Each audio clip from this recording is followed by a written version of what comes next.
occasion. We'll catch up with him in a few moments' time while we just dwell on the pack. The days of the long lead-out train, courtesy of HTC really, and their magnificently long lead-out trains that everyone started to copy. Days past really, much shorter trains these days, as Brian was saying. Possibly 3 is your best bet within the last kilometre, and possibly just one lead-out man ahead of you. To help with what can be a technical run-in, and we've got a little bit of that today.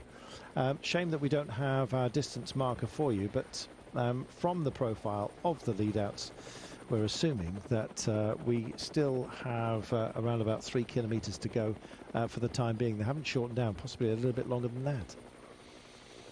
That's a good showing, Brian. Yeah, it looks like one of the Medellin riders has started off the front there, and definitely giving it something. Is that Ocampo, the rider from Medellin, the team of Sevilla, who was in the original breakaway? But that big effort he's soon brought back into the fold. But still, Ineos in the red over on the left-hand side. There's still numbers in this lead-out which suggest they still are,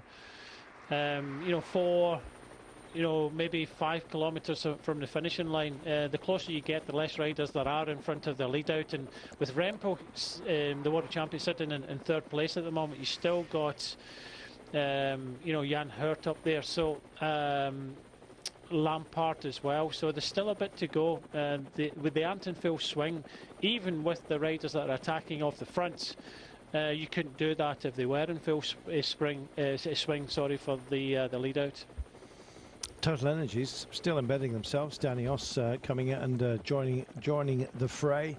Looking a little bit further back, Ineos Grenadiers with Viviani we have seen. Attilio is also being brought up, slightly more plum-coloured. Also, it can be confused with that Ineos Grenadiers, but he's also being brought up as well. He finished in 10th place yesterday. This is a long straight run, Brian. I've got a feeling we've still got about 4 kilometres to go.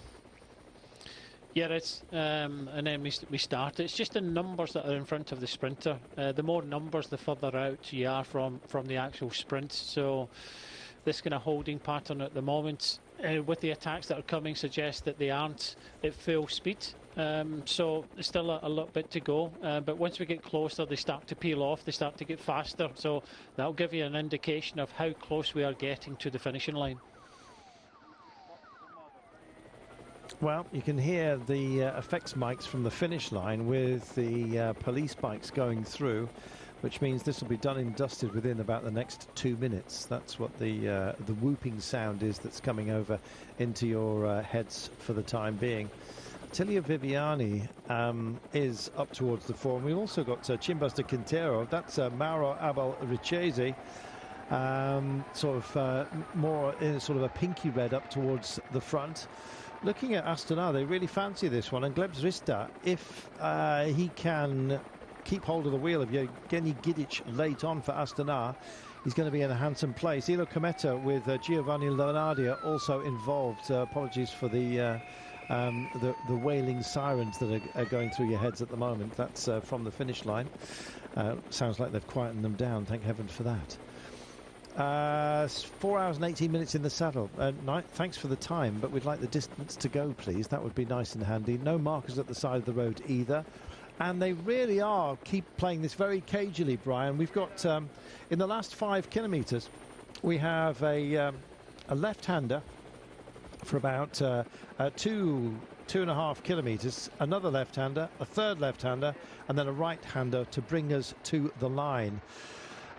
When we indeed get to that point is anybody's guess. If the next one is a long left-hander, then I'll kind of know where we are.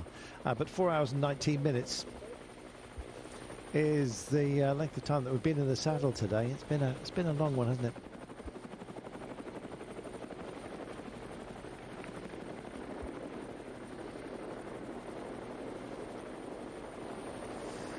201 kilometres have been dispatched. It very much looks like we're at this well within the last 3 or 4 kilometres as we stand at the moment. And Ineos Grenadiers absolutely on rails for the time being. Eli Viviani played it safe yesterday. Big left-hand turn coming up for you right now. Looking for our finish line because there's a couple of shimmies to be taken. Let's see how long this one lasts. We may well be closer at hand than perhaps we first thought.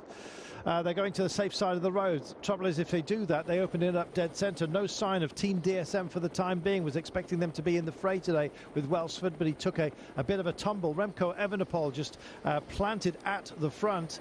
The world champion for Soudal Quick-Step. You can see in 4th position is Fabio Jakobsen. Just behind is Peter Sagan's team. Opens up the centre of the road, and here come DSM spearing up through the centre in their dark blue. They will be a factor today. Well, the Sam Welsford can use the adrenaline of that crash to serve him well is anybody's guess. Astana are tucked onto the back wheel of Total Energies as well. They are working for Rista. No sign of Giacomo Nizzolo, but I am certain he is bound to be in the mix as he was yesterday. They come over the levee here, the old dried riverbed. That's the long transition. There will be a left-hander coming up for you in just a few moments' time. Really starting to pace this one, Brian.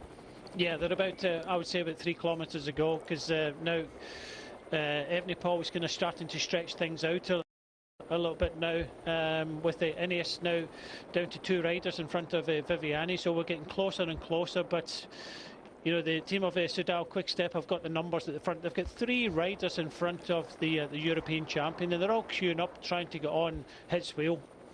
Well, here's your right-hander, and I believe we're very close at hand, and the release about to come. Flags just hanging limp upon their staffs, and here comes the leader of the race, Sam Bennett. Borum very, very late to the party, just sort of driving it up the centre of the road right now. Peter Sagan making a response, and we are indeed in the last 300 metres. Heads up for you right now. Camera bike unfortunately screening us just for the time being.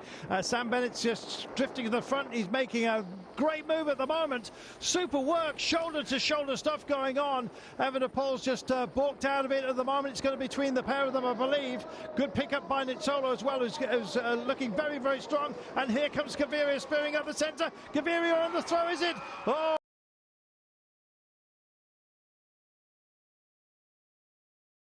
Once again that we were out of sorts as to how long we had to go there, but what a great win. Evenepoel delivers at the line, Brian.